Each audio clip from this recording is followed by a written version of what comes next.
Bonjour à toutes et à tous, heureux de vous retrouver sur cette émission en direct du plateau de Lumen Christi TV où nous vous proposons des émissions sur comprendre et vivre le temps de l'Avent. Nous sommes heureux d'être encore ce matin avec le Père Christophe Kakpo. Père Christophe, bonjour. Bonjour. Il nous fait l'amitié de faire ce parcours avec nous. Avec lui, nous avons exploré toutes les dimensions du temps de l'Avent.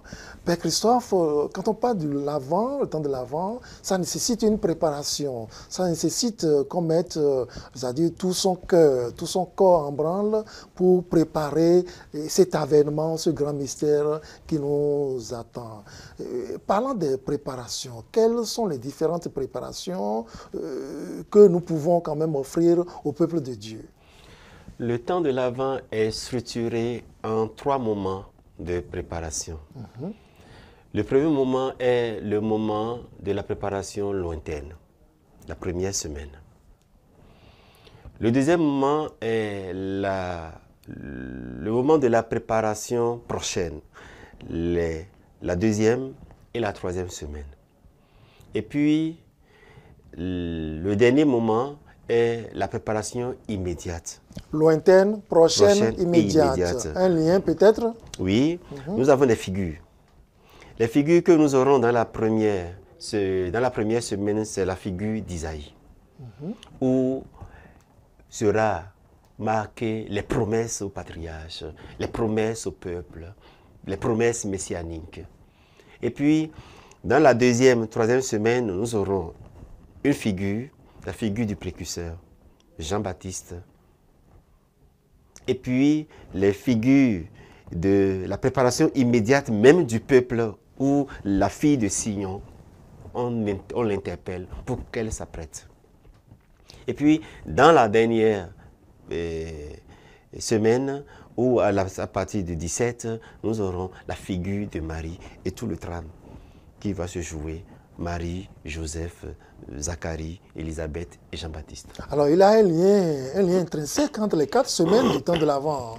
Exactement. Si on vous suit bien. Oui, il y a un lien intrinsèque entre les 4 semaines. Les 4 semaines suivent une démarche progressive vers Noël. Et dans cette démarche progressive, nous avons une intelligence, une meilleure intelligence du mystère que nous avons à célébrer à Noël.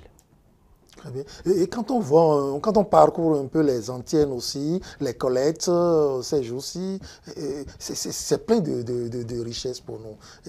Est-ce que vous avez en tête une collecte qui marque bien, qui insiste bien sur notre participation à cet avènement qui nous attend là? Et pas dans les collectes, mais plutôt dans les antennes d'ouverture. Nous avons dans la première semaine déjà ce que nous avons vu dimanche passé. Et mon âme désire le Seigneur, vers toi j'élève mon âme. Voilà l'âme qui aspire déjà. Qui est en tension. Qui est en tension. Et je n'ai pas encore préparé ma messe du dimanche, sinon je pourrais parler de la deuxième semaine. Mais déjà la troisième semaine, nous aurons « Soyez dans la joie du Seigneur, soyez dans la joie ». Le Seigneur est proche, soyez dans la joie. Ça, c'est l'antenne d'ouverture. Et puis, nous aurons, après, préparer les chemins du Seigneur. Préparer les chemins du Seigneur. Tout en verra le salut de notre Dieu. Ça, c'est aussi une antenne qui nous ouvre vers Noël. Donc, on voit déjà comment la démarche est faite de manière spirituelle, de l'intérieur vers l'extérieur, pour que tout le monde s'ouvre au mystère qui vient. Très bien, Père Christophe, nous profitons toujours, quand on a la chance de rencontrer, de croiser un liturgiste sur notre plateau, on essaie de lui poser toutes sortes de questions pour mieux comprendre la liturgie. Parce que si la liturgie est belle, je crois que la foi aussi grandit. Hein? Oui. Père Christophe, tous les hymnes de ce temps de l'Avent, nous voyons, j'ai constaté que nous les prenons pêle-mêle. J'ai essayé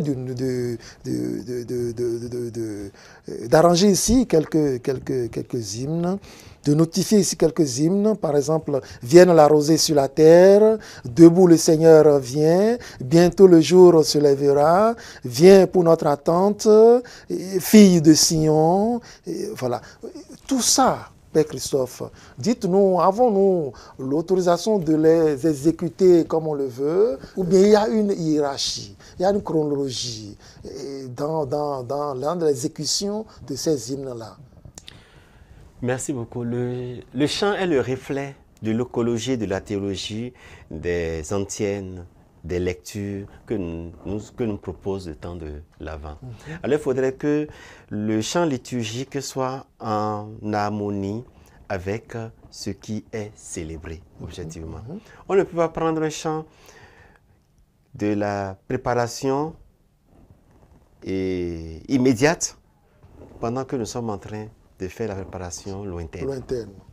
Il faudrait que les chants aillent aussi avec la graduation, au rythme des préparations.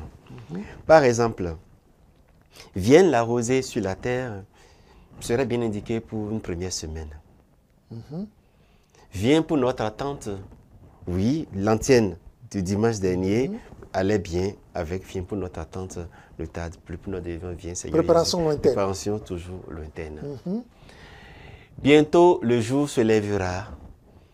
Si vous pouvez fredonner, hein, parce que je vous sais aussi un grand chanteur. Bientôt, pour que nos téléspectateurs le puissent... jour se lèvera. Oui. Et par exemple, aussi pourrait aller avec la deuxième semaine. Mais la figure de la deuxième et de la troisième semaine, c'est Jean-Baptiste. Alors, déjà, préparez les chemins du Seigneur, tout terre me verra le salut de notre Dieu. Et puis, nous avons Jean le Baptiste.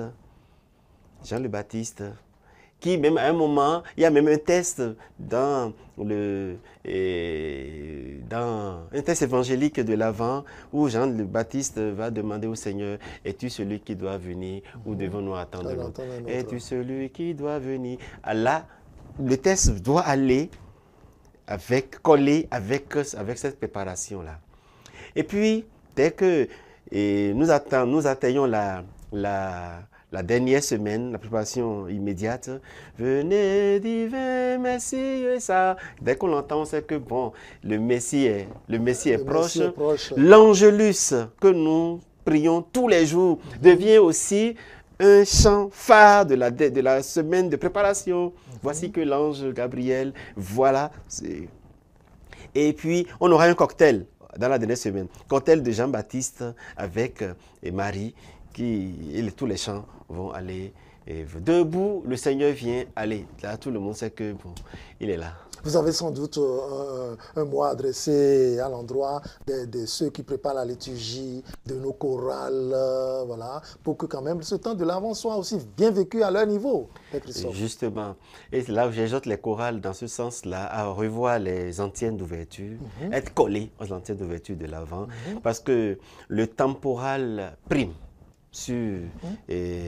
Lorsque nous sommes dans le cycle, nous sommes au premier cycle temporal prime, nous sommes dans le temps là, et il faudrait que l'antienne d'ouverture, au cas où on est en blocage, on peut aller voir les tests. La première lecture, la deuxième lecture, et surtout l'évangile. Et dès qu'on voit l'évangile, tac, ça doit nous donner un tic dans le répertoire, parce que nous avons un répertoire très riche pendant le temps de l'Avent. Et aussi, pendant le temps de l'Avent, nous avons la latitude, par exemple, de choisir des chants de l'Avent à la communion. Il y a même des chants de l'Avent. Quand on voit dans le graduel, malheureusement, il va falloir qu'on prépare une émission pour ça. Et là, on va dépouiller le graduel romain, où nous allons voir clairement ce que l'Église propose à chaque étape de ce temps de l'Avent. Avec la grâce de Dieu, peut-être on le fera. Et puis, on verra même que, alors fais-toi, il y a des antiennes claires et des chants clairs que la liturgie propose pour vraiment nous permettre d'adhérer. Donc, il ne faut pas improviser. On n'improvisera pas pendant le temps de l'Avent. Non, non. Ce n'est pas prudent d'improviser pendant le temps de l'Avent. Très bien. Père Christophe, vous êtes curé de paroisse, je l'ai dit plusieurs fois, liturgiste. C'est sûr que vous, votre préparation à Noël sera différente de tout autre curé. Voilà. Dites-nous un peu, durant ce temps, cet événement-là que nous allons accueillir bientôt, comment est-ce que vous comptez préparer vos paroissiens à célébrer la Noël dans la beauté dans la liturgie, la beauté dans le cœur aussi, Père Christophe? Il est demandé qu'au cours du temps de Noël, du temps de l'Avent, oui, voilà, oui. que la liturgie soit sobre.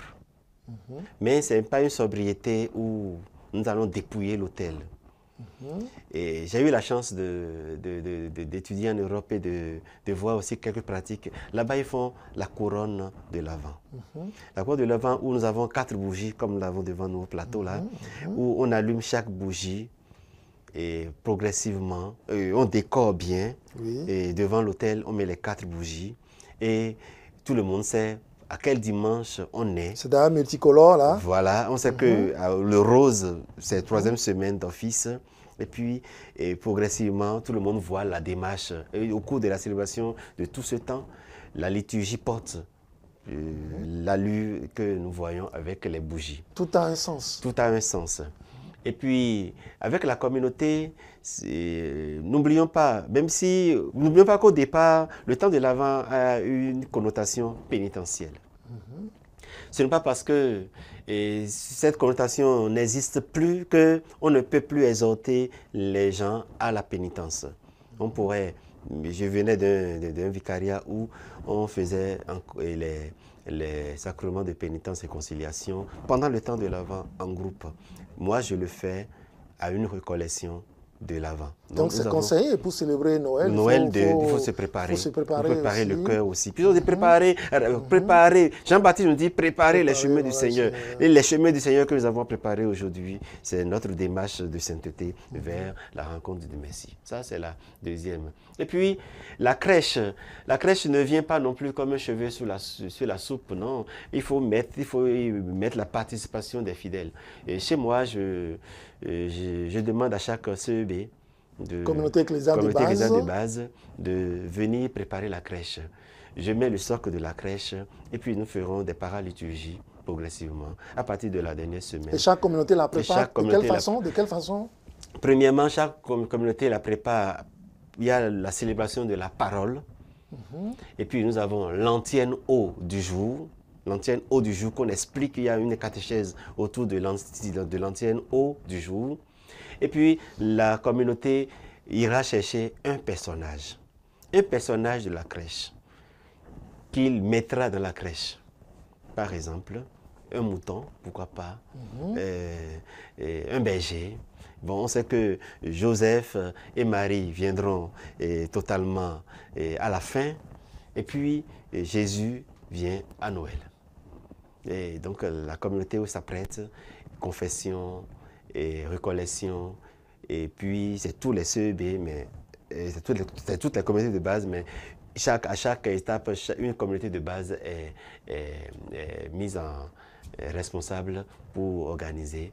Et ensuite, et à Noël, tout le monde, en venant à la crèche, retrouve son personnage à l'intérieur. Donc nous aussi désormais, nous sommes des personnages à accueillir le Christ dans nos vies aujourd'hui. Très bien, Père Christophe, nous voyons aujourd'hui déjà dans les rues que les boutiques sont achalandées, il y a les guirlandes un peu partout pour annoncer la Noël. Comment est-ce que vous pensez que les familles célèbrent la Noël, préparent à célébrer la Noël cette année? Ce que je recommande quelquefois à mes fidèles, c'est que aussi une petite crèche à la maison. Mais ça, on fait brûler bien sûr l'oratoire et la maison. Une petite crèche à la maison pour symboliser notre attente.